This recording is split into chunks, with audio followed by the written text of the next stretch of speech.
নতুন করে সুন্দরবনে আবারও মাথা চারা দিয়ে উঠেছে বনদস্যু বাহিনী। গত এক মাসে শতাধিক জেলে অপহরণের অভিযোগ উঠেছে। পূর্ব বন বিভাগের শরণখোলা ও চাঁদপাই রেঞ্জ এলাকায় তাদের দৌরাত্ম্য বেশি। জেলার জানান প্রায় ১৯টি দস্যু বাহিনী এখন সুন্দরবন দাপিয়ে বেড়াচ্ছে। তবে বন বিভাগ জানিয়েছে দস্যু দলের তথ্য ও তালিকা নিরাপত্তা বাহিনীকে দেয়া হয়েছে। দ্রুত যৌথ অভিযান চলবে। নজরুল ইসলামের তথ্য ও ছবিতে প্রতিবেদন।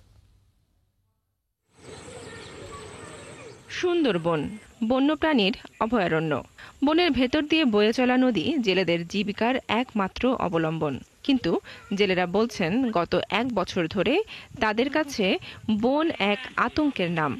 এখন পর্যন্ত মাছ ধরতে যাওয়া ৩০০-র বেশি জেলে বনদস্যুদের হাতে অপহরণ ও নির্যাতনের শিকার হয়েছেন। জেলেরা আরও জানান, পূর্ব সুন্দরবনের শরণখোলা রেঞ্জের মরাভোলা, আদিবান্ধা, ধনচেবাড়িয়া, তেঁতুলবাড়িয়া, টিয়ারচর, আন্ধারমানিক, পশুর, শিবসা সহ বিভিন্ন এলাকায় জলদস্যুদের বিচরণ বেশি।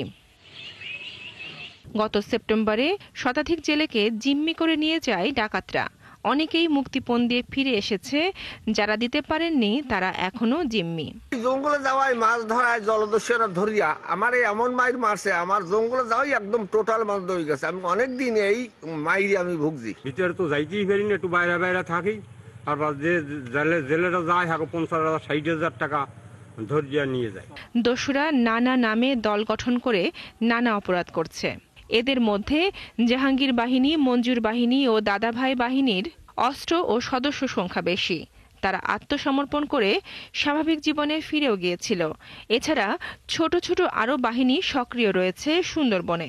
জেলেদের উপর আক্রমণ এবং তাণ্ডব চালাচ্ছে এবং তাদের বন্দি করে লক্ষ লক্ষ টাকা দাবি করতেছে। লোক ধরলে 50,000, মিট করলে আনুমানিক শুনি 14-15 নিচে মিট হইতেছে না। সুন্দরবন সহাবস্থাপনা কমিটির সদস্যরা জানান, নতুন করে বনদস্যুর দৌরাত্ম্য বেড়েছে পাচার ও পাচারকারী, যার প্রভাব পড়েছে সুন্দরবন কেন্দ্রিক ব্যবসা বাণিজ্যে। জেলেরা আতঙ্কে আছে এবং তাদের ব্যবসা বাণিজ্যের সমস্যা ঘটছে। তাই এই কারণে আর্থসামাজিক অবস্থায়ও প্রভাব পড়ছে এবং তারা বেকারত্বের ভিতরে আছে, মানুষ আতঙ্কে আছে। তবে বন কর্মকর্তা জানান, দস্যু দলের তথ্য ও তালিকা নিরাপত্তা বাহিনীকে দেয়া হয়েছে। বনরক্ষীদের জন্য আগ্নেয়াস্ত্র বাড়ানোর সিদ্ধান্তও নেওয়া হয়েছে। বেশি স্টাফ নিয়ে যাওয়া, অর্থাৎ যদি সামনে পড়ে যায় বা আমাদের সাথে কনফ্রন্টেশন হয়, অন্তত যাতে আমরা টিকে আসতে পারি, জিতে আসতে পারি। তো সেই হিসাবে নির্দেশনা দেওয়া আছে। আর হলো কিছু কিছু ইনফরমেশন আমরা যেগুলো পাচ্ছি, অমুক বাহিনী তমুক বাহিনী, এই বাহিনীগুলোর কথা কিন্তু আমরা আমাদের কোস্টগার্ডকে আমরা জানিয়ে দিয়েছি। 2018 সালে আত্মসমর্পণ ও পুনর্বাসনের মধ্য দিয়ে সুন্দরবন দস্যুমুক্ত ঘোষণা করা হয়েছিল। বনশ্রী হালদার, 71। দর্শক, সুন্দরবনে বনদস্যুর আরো খবর জানাতে সরাসরি যুক্ত হচ্ছেন সহকর্মী নজরুল ইসলাম। নজরুল ইসলাম, আপনার প্রতিবেদনে আমরা দেখছিলাম অনেক জলদস্যু আত্মসমর্পণ করার পরও আবারও সেই একই পেশায় তারা ফিরে যাচ্ছেন এইসব কর্মকাণ্ডের দিকে। এই বিষয়টি নিয়ে প্রথমত জানতে চাই যে আত্মসমর্পণের পর আবারও দল গঠন বা দস্যুতা শুরু করার যে বিষয়টি, এটি নিয়ে লোকজন, প্রশাসন, অন্যান্যরা কি বলছেন? ধন্যবাদ আপনাকে। আপনারা জানেন যে সুন্দরবন ম্যানগ্রোভ ফরেস্ট একদিকে যেমন আমাদের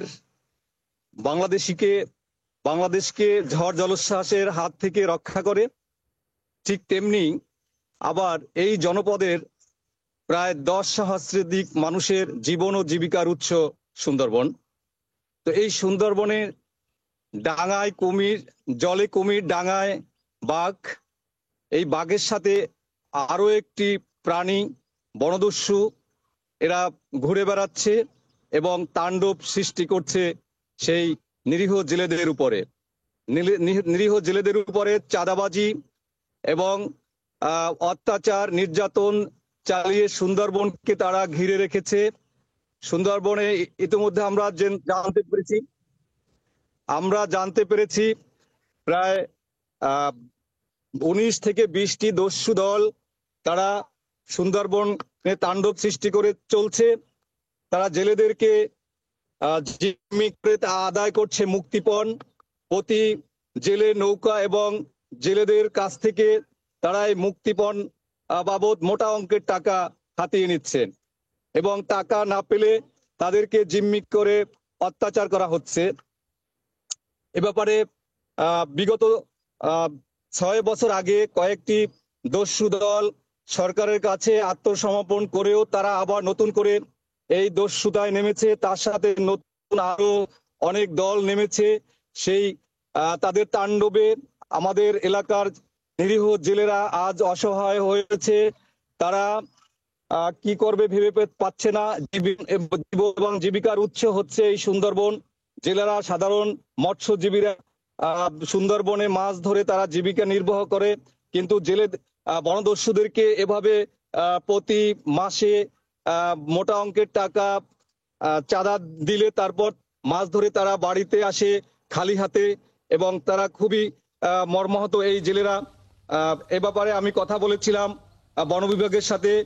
পূর্ব সুন্দরবন বিভাগীয় বন কর্মকর্তা রেজাউল করিম নজরুল ইসলাম, আপনি খবর রাখতে থাকুন, প্রয়োজনে আবার আপনার সাথে আমরা যুক্ত হব। দর্শক, আমরা আমাদের সহকর্মী সুন্দরবন থেকে নজরুল ইসলাম যুক্ত ছিলেন, সেখানকার বনদস্যুদের যে বিষয়টি রয়েছে সেই বিষয়ে আমরা সর্বশেষ খবর জানছিলাম।